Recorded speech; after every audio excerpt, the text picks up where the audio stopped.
Hello and welcome to the Billionaire Journey podcast. This is a podcast that helps you to get from zeronaire to billionaire. So it doesn't matter what stage you are in between, this podcast is for you. So today we're going to be talking about the book All Marketers Are Liars by Seth Godin. And I hope you have read that book. And if you haven't read that book, you can always get it on Amazon or any other bookstore near to you. So basically, in this book, Godin argues that traditional marketing methods of telling a product's features and benefits are no longer effective. Now, you see, I've always believed that when you want to market a product, you have to tell about not just the benefits of not just the features of the product, but you have to tell especially about the benefits. But Seth Godin here is saying that even that is no longer the way to go. And I was like, wow, so what is the way to go? Like, what is the effective way? So he suggests that instead of marketers, trying to sell benefits and features, that marketers should learn to focus on telling stories that align with their customers' beliefs and values. And I think that is important. So it's basically, even though you might still be able to tell about the product's features and benefits, but the most important thing here that Seth Godin is advising is that you tell stories that align with your customers' beliefs and values. These stories, or what he called lies in quotes, can create a connection with the customer and ultimately lead to trust and loyalty. Right. So one of the key takeaways actually from the book is the fact that customers don't want to be sold to. And it's true. Not everybody wants to be sold to, right? People want to be part of the tribe or community. For example, look at what Apple is doing. It's the lie in the head of people who buy Apple products is like, oh, this product is for great people. That's the lie that Steve Jobs actually told, and the lie is consistent because it's actually one of the things that he mentioned in the book. Your lie has to be consistent. Now, when I'm saying lie, it's in quote, right? And basically, it's telling stories, right?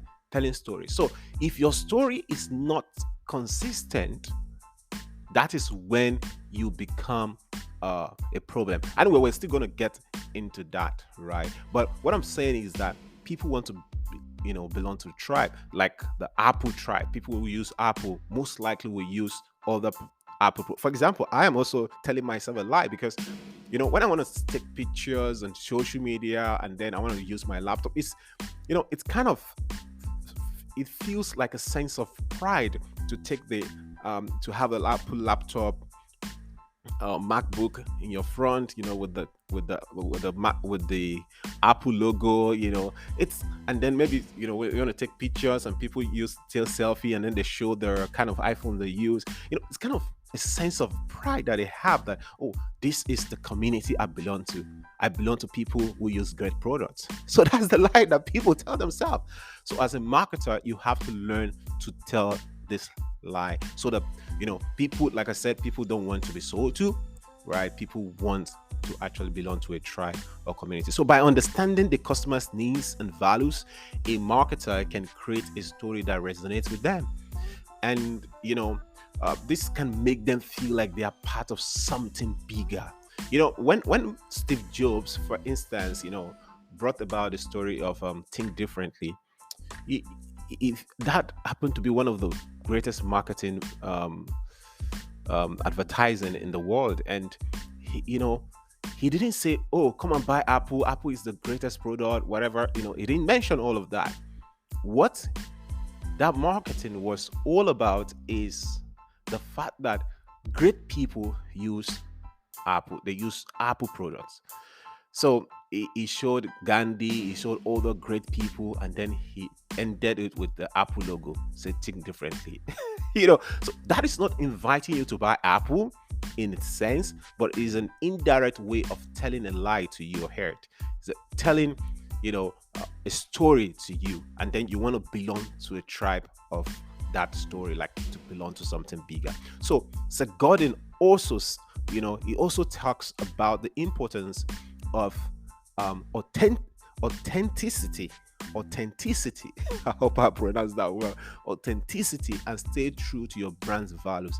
So he emphasized, that if a marketer's lie is exposed, it can lead to a loss of trust and damage to the brand. That is where, we now talk about the consistency. So if you say that for example, he talked about a particular product, there's actually a wine brand, and it says what makes wine sweeter is actually the cup.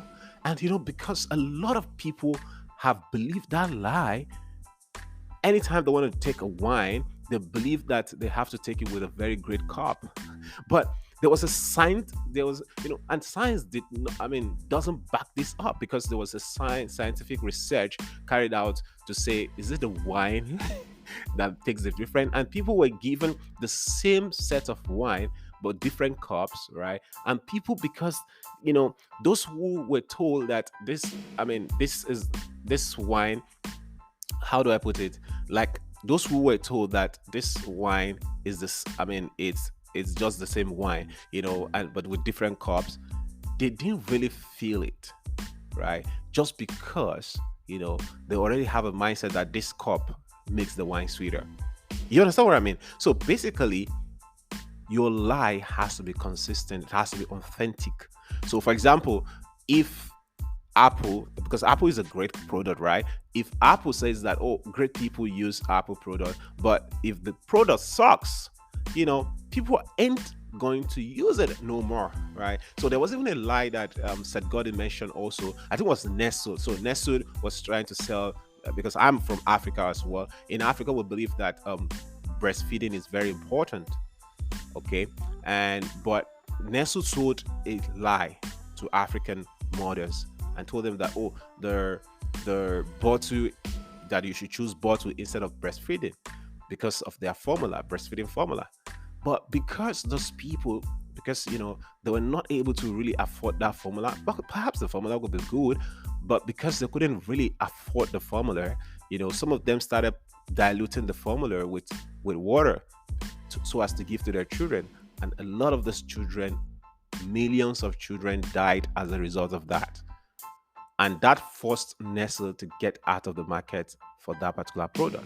So what product are you selling? You have to learn to tell a better story about that product, so that all the people can first want to belong to your tribe, can trust you, and like I said, your story has to be authentic. It has to be consistent. All right.